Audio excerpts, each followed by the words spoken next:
Two corollaries for the triangle sum theorem, 4.3b. That means we have a 4.3a that I hope you watched, okay? A corollary is a theorem whose proof follows directly from another theorem. In video 4.3a, the one before this, we learned that the triangle sum theorem states that the sum of the interior angle measures of a triangle is 180 degrees.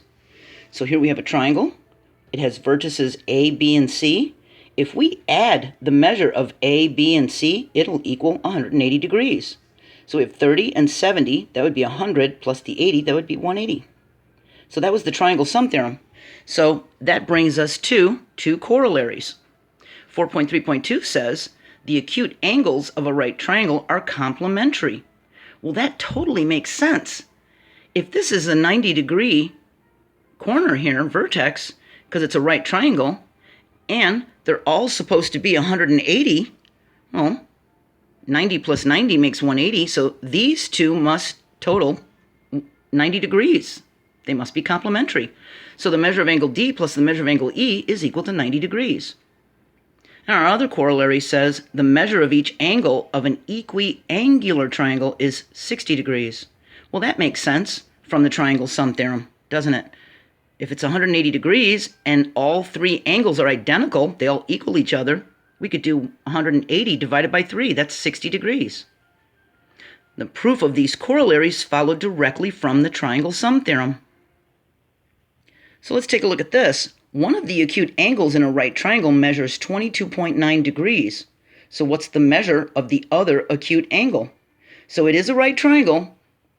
We'll let the acute angles be angle D and angle E, with the measure of angle D equal to the 22.9 degrees. Well, that means the measure of angle D plus the measure of angle E equals 90 degrees. Acute angles of right triangles are complementary.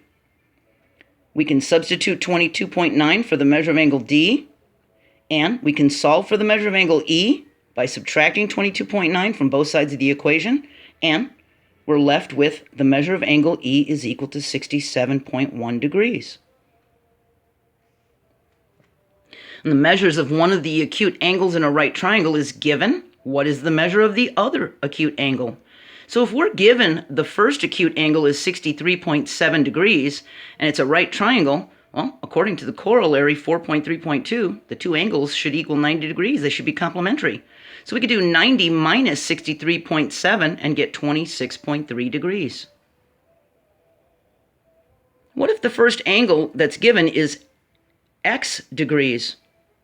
That's not a lot of information, but we can write as much as we can. Our second acute angle is 90 minus x degrees. What if it's 48 2/5 degrees for that first acute angle? Well, then the second angle is 90 minus 48 2/5 degrees. It's 41 3/8 degrees.